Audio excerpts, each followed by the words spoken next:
les 10 scènes les plus dégoûtantes dans les animés. On va voir si ce qu'ils disent c'est vrai. On va voir si on les connaît, surtout. Salut tout le monde, c'est Xavier, bienvenue sur Watch. Salut Xavier. Aujourd'hui on se retrouve pour le top 10 des scènes d'animés les plus... J'adore, juste désolé mais Watch Mojo France, déjà les sous-titres sont en anglais, ça commence très très mal mais c'est pas grave. Dégoût. Ouais forcément, s'il n'y a pas de Medinabis, c'est un peu de la fraude en vrai. Hein. Numéro 10, manger ou être mangé, Beastars. Ah oui, c'est vrai. Ah putain, j'ai toujours pas vu la saison 2 de Beastars d'ailleurs. Ils sont les seuls à apprécier ce repas, et pas à cause du contenu de l'assiette. Pour prouver sa loyauté envers la mafia, Louis se voit servir un morceau de viande sur un véritable plateau d'argent. Le message à l'herbivore est clair, vide l'assiette, sinon ce sera toi le prochain dans l'assiette. Le morceau de viande est dégueu en plus. Il a l'air en tout cas. Ouais, le hipster, ça se comprend en vrai, ça se comprend. Je trouve pas ça déconner. Le simple fait d'y penser lui fait presque rendre son petit-déj. Louis ravale littéralement ses craintes et prend une bouchée. Le cadre s'attarde sur la réaction d'un cerf arrogant assez longtemps pour faire comprendre à quel point c'est écœurant. Et pourtant, ce qui est presque pire, c'est que la mafia se délecte de le voir souffrir. Numéro 9, flatulence, Muscleman. What? Ah non, mais ça va être terrible. Il est vraiment en train de dire tire mon doigt, mais c'est le beauf originel. C'est quoi ce truc là? Muscleman, what? Je crois que c'est un anime qui avait été ultra censuré en France. Sorry. Y a pas de blocage de tête ou de marteau pilon dans ce combat de catch. À la C'est pas dégueulasse, c'est juste ridicule, c'est juste nul. What the fuck?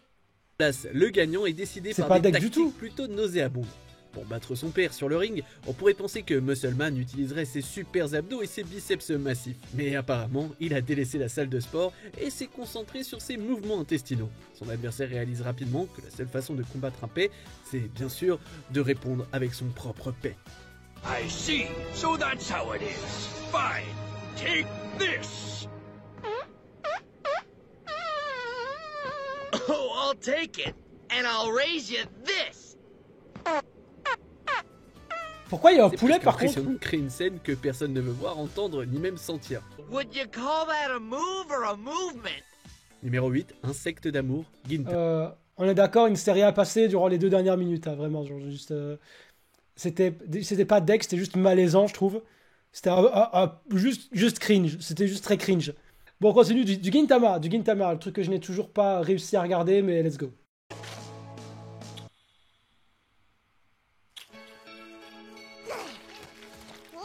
Un premier baiser, c'est toujours un moment mémorable, surtout si c'est avec une larve gluante. Shinpachi était censé les manger pour gagner un concours, mais Kagura l'a gentiment poussé à en embrasser une à la place. Mais... c'est une chose de se faire voler son premier baiser par un insecte, mais c'est deg! Mais c'est carrément autre chose d'en tomber amoureux. Ce qui est deg, c'est juste le chara-design de la larve. Pourquoi la larve a une tête? La seule chose que leur rougissement mutuel suscite, c'est une série de questions troublantes sur le fonctionnement d'une romance entre une larve et un homme. Heureusement, la première amourette de Shinpachi est dévorée vivante avant que la série ne fournisse des réponses.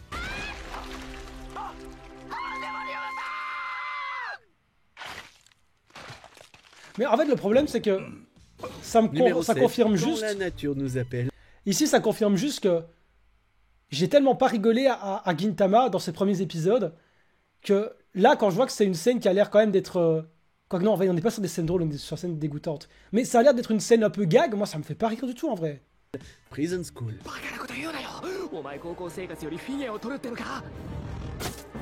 Oh non, ça je me rappelle. Pour ce qui est des évasions de prison, ce plan est plutôt minable. Je m'en souviens de ouf aussi. Doit prétendre être aux toilettes pendant une période prolongée, donc trouver un moyen sonore pour indiquer qu'il y est toujours. Mais lorsque le manque d'effets sonores appropriés sur internet fait presque échouer leur plan, Gakuto intervient en baissant son pantalon. À ce moment précis, avec Kiyoshi assis juste à côté de lui, il enregistre une interprétation inspirée de son système digestif.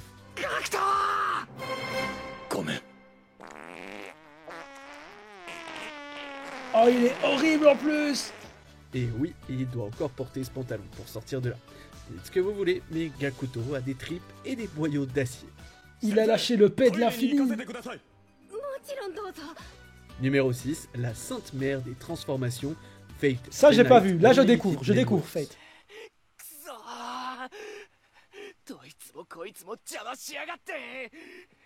Avant d'être transpercé à la poitrine, Shinji passait déjà une mauvaise journée. Au bord de la folie totale, le méchant rejeté rampe vers son serviteur Gilgamesh. Mais ce tête-à-tête littéral se termine par l'implantation forcée de Shinji, qui devient le nouveau vaisseau des Graals. Il n'est pas au bout de ses peines, puisqu'une masse géante de chair se met à exploser à partir du point d'impact. À ce moment-là, il ne peut que regarder se transformer en un tas de graisse molle. Ce n'est pas un sort totalement immérité, mais c'est suffisamment horrible pour que même les plus grands amateurs de gore détournent le regard. Ah ouais. Oh non, Oh mais les transformations physiques comme ça, c'est toujours un délire. Moi, ça me fait un peu flipper les bails comme ça. Hein. Où t'as le corps qui se déforme et tout, c'est toi. J'aime pas du tout. Numéro 5, la goinfrerie, le voyage de Chihiro. Ouais, là, ok, je peux comprendre. Moi, ça m'a pas tant marqué que ça, mais je peux comprendre. Surtout pour les gosses. Ce petit cochon est allé au marché, le second est rentré chez lui, et ces deux-là sont restés coincés dans un monde d'esprit. En découvrant que ses parents se sont transformés en porcs gloutons, Chihiro ressent la peur primitive d'une enfant livrée à elle-même, surtout lorsqu'il est évident qu'il ne reste rien d'eux.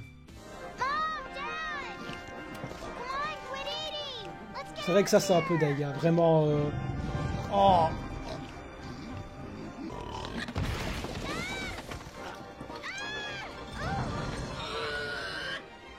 C'est vrai que c'est un peu dingue. Numéro 4, le repas le plus important de la journée, JoJo's Bizarre Adventure, Stardust Crusaders. Oh. Est-ce qu'il y en a qui ont vu ça en vrai? Putain, ça fait longtemps, il faut que je continue JoJo, mais... Stardust Crusaders. quelques petits souvenirs qui remontent là. Comme la punition n'a pas fonctionné, Kakyoin décide de rendre la monnaie de sa pièce à Manish Boy. Après que au matin, tout le monde a oublié sauf Kakyoin, et malheureusement pour Manish Boy, le compagnon mesquin de Jotaro s'est gardé rancune.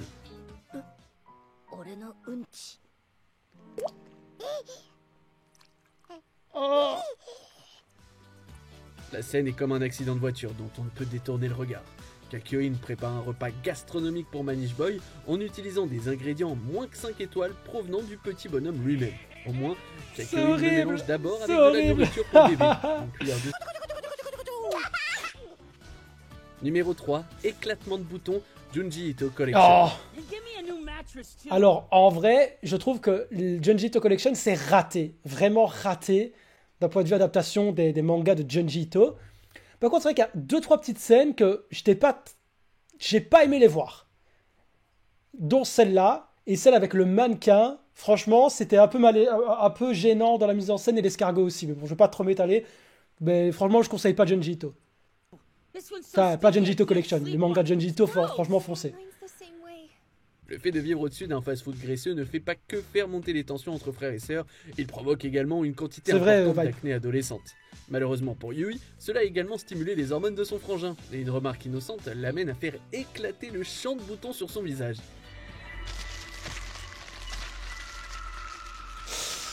Ouais, c'est un peu dingue. Oh, en plus sur le visage, ouais. Ah. Il n'y a pas de douche assez maintenant, longue tellement... pour qu'on se sente propre après ça.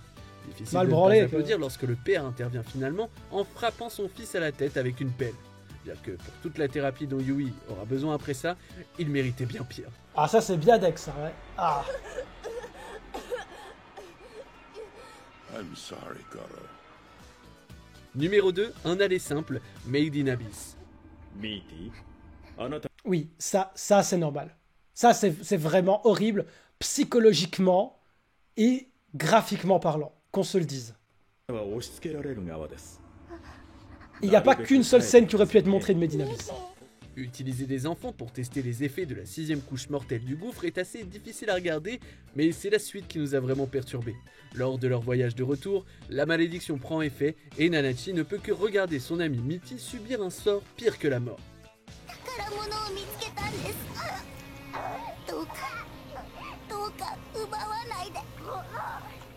Son sang gicle et son corps se déforme de façon grotesque, tandis qu'elle se dissout dans sa forme maudite.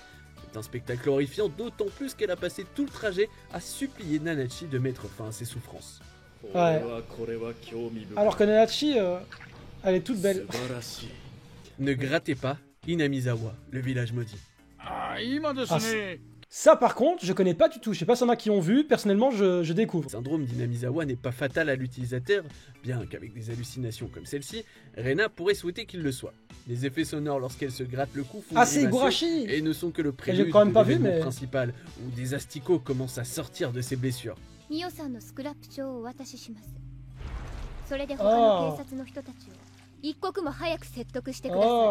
a beau ne pas être réel, les images répugnantes rendent cette scène impossible à regarder sans se tortiller de douleur au moins un petit peu. Cet anime est connu pour sa violence et son imagerie macabre, mais rien ne s'approche des niveaux de malaise réellement impressionnants que cette scène suscite.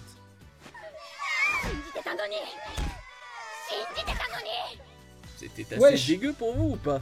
Dites-le moi dans les commentaires et checkez ces autres super. Ce qui fait plus flipper là, c'est la mamie qui te regarde là, le plus vieux tueur du monde. Waouh, on se calme.